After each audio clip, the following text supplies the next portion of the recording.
Welcome back to a rundown of this week's headlines. It's been a great week for Black women on the ballot and a not so great week for President Trump's foreign policy agenda. Let's dive in. Tuesday was primary day in California, New Jersey, Iowa, Montana, and New Mexico. Los Angeles Mayor Karen Bass, who has led the city through unprecedented challenges while driving historic progress, advanced to November's runoff election. Also in California, Dr. Shirley N. Weber advanced in her race for Secretary of State. And Representatives LaMonica McIver, Sydney Kamlager-Dove, Latifah Simon, and Maxine Waters all advanced in their races. We are excited and hopeful that these women will continue to lead their communities and our country through such turbulent times. On this vote, the yeas are 215 and the nays are 200. The House passed a War Powers Resolution 215 to 208 to halt U.S. military action against Iran, defying the president.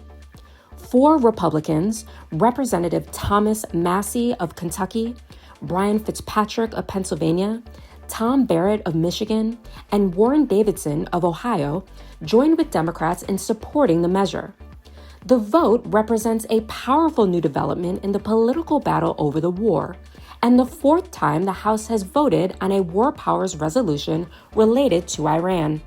The House broke once again this week from Trump on foreign policy, passing legislation to help cement U.S. assistance for Ukraine by providing more than $1 billion in security and reconstruction aid. It also includes $8 billion in military financing loans and includes a sanctions package targeting Russia's key industries. The 226 to 195 vote is a sign of growing impatience with Trump's approach to Russia's war in Ukraine. The Kennedy Center began the process of removing references to Trump after a federal judge ruled that the board overstepped its authority by adding his name to the building. The changes must be completed by June 12th. Lawyers are also ordering staff to remove Trump from email signatures, letterhead, web pages, brochures, press releases, and signs. The judge also temporarily blocked the Trump administration from closing the center for major renovations that had been planned to start in July.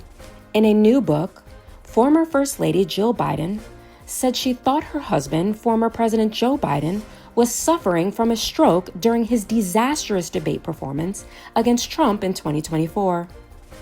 The former First Lady has been previewing excerpts from her Views from the East Wing book during interviews in which she says she had never seen her husband in that state before.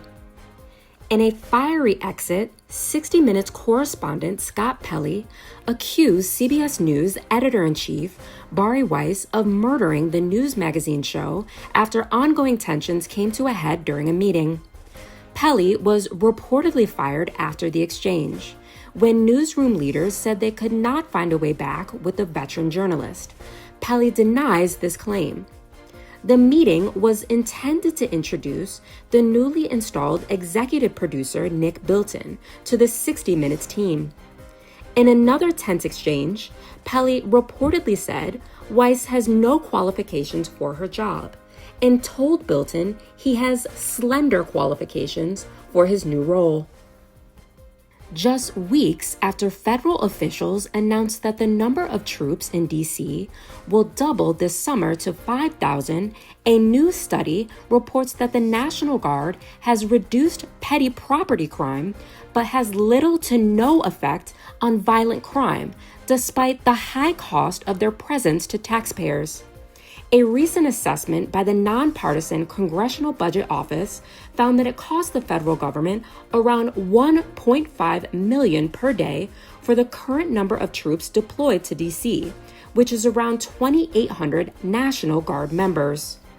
On Thursday, a Colorado court ordered a retrial of the homicide convictions against 2 paramedics in the 2019 death of Elijah McClain, but upheld a separate assault conviction against one of them. McClain, a 23-year-old Black massage therapist, was pinned down by police and injected with a fatal dose of ketamine. His final words, "I can't breathe," came 1 year before George Floyd's murder. State prosecutors have vowed to appeal. May he rest in peace. A poll conducted by the Highland Project finds that 9 out of 10 Black women feel that the country is headed in the wrong direction. Disappointed and moving backwards were the most common phrases used to describe the state of the country. However, Black women remain committed to vote and fight for a better future, and listed protecting democracy, creating an economy of opportunity for all, and improving public education as the top issues facing our day-to-day lives and the future. After a viral social media campaign, former First Lady Michelle Obama delivered a commencement speech by video to the graduating class at Bethesda Chevy Chase High School. In video after video, the students made their request of the First Lady loud and clear, even having a choir singing Obama's name. This year's Doodle for Google contest named Kamira Johnson the winner, a high school senior from Washington. Following the prompt, "My superpower is," Kamira created Hair Power, the crown that grows from us, which illustrates how her hair is a source of strength because it reflects her family history, culture, and lineage. In an interview, she explained, "Growing up, I saw how Black hair could be a source of creativity, identity, culture, and self-expression. I wanted to imagine a world where hair becomes a superpower, something that reflects the unique stories, talents, and beauty within each person. What a beautiful expression of art and self-love. We congratulate her on her achievement." Thank you, as always, for tuning in. And until next time, take care of yourself.